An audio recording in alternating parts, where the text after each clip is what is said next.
আসসালামু আলাইকুম, সবাই কেমন আছেন? সবাইকে নতুন একটা ব্লগ দেখার জন্য ওয়েলকাম করছি।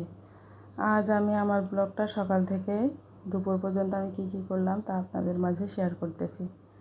সকাল সকাল উঠলাম, উঠে মনে হলো কয়েকদিন থেকে মনে হচ্ছিল আমার কিছু বাজার দরকার, কিন্তু আসলে বৃষ্টির জন্য যাওয়া হচ্ছিল না।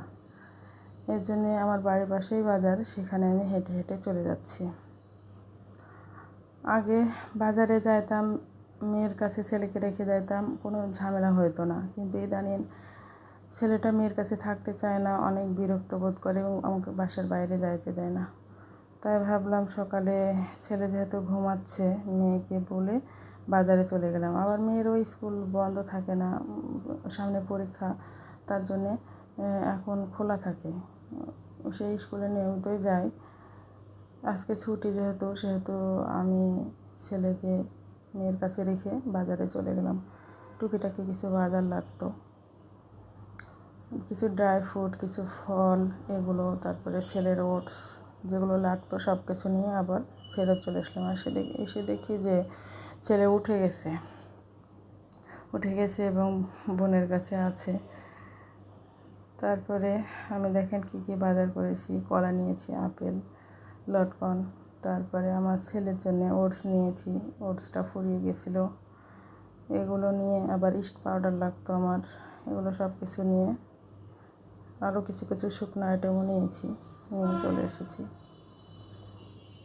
বাজার দেখা হয় যে বাইরে গেলে ভালোই করা হয়, যা দরকার তা নিয়ে আসা হয়, কিন্তু ওই বৃষ্টির সময় বাইরে যাওয়া হচ্ছে না। মেয়ের কোচিংও বন্ধ, সামনে যেহেতু পরীক্ষা, তার জন্যে যাওয়া হচ্ছে না এবং পুরো বাজারটাও কিন্তু ভালো মতন করা হচ্ছে না।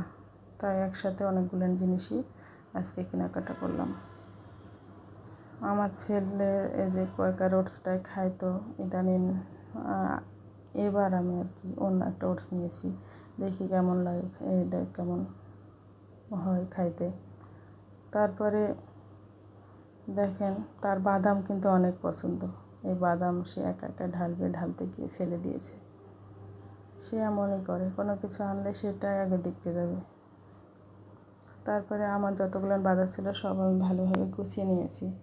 গুছিয়ে নেওয়ার পর দুপুরে রান্নাটা করতে হবে। সকালে যেহেতু কিছুই করিনি, কালকের বিরিয়ানি ছিল, ওটা নাস্তা হিসেবে খেয়ে নেওয়া হয়েছে।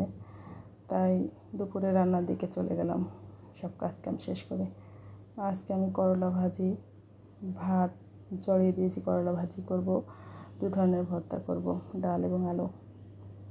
আর আমার ছেলে আমাকে সবসময় বিরক্ত করে রান্না করতে লাগলে। সে বেসিংয়ের কাছে এসে শুধু পানি ঘাটবে। এই যে তাকে কোলে নিয়েই কিন্তু আমি তরকারি নাড়তেছি, ভাজিটা নাড়তেছি। এভাবে আস্তে আস্তে আমার রান্নাটা হয়ে গেল। তারপর শুনলাম যে আমার বাবা আসবে, আজকে ফোন দিয়েছিল। তার জন্য আবার একটু মাংস বের করে রান্নাটা প্রেশারে ঝটপট একটু রান্নাটা করে নিয়েছি। তারপরে সব ঠিকঠাক করে নিয়ে, মেয়ের ক্ষুধা লাগছে, মেয়েকে খাবারটা দিয়ে দিয়েছি, দিয়ে সে খাচ্ছে। আমি আমার অন্য কাজগুলো আমি করে নিই। জানি না শেষ পর্যন্ত আপনারা ভিডিওগুলো আমার দেখছেন কি না। যদি কোনো অংশ ভালো লেগে থাকে প্লিজ লাইক, কমেন্ট এবং শেয়ার করবেন, সাবস্ক্রাইব করবেন। ফেসবুক পেজ থেকে দেখে থাকলে প্লিজ ফলো দিয়ে রাখবেন, একটা শেয়ার করে দিবেন। আজ এই পর্যন্ত, নতুন একটা ব্লগে দেখা হবে। আল্লাহ হাফেজ, আসসালামু আলাইকুম।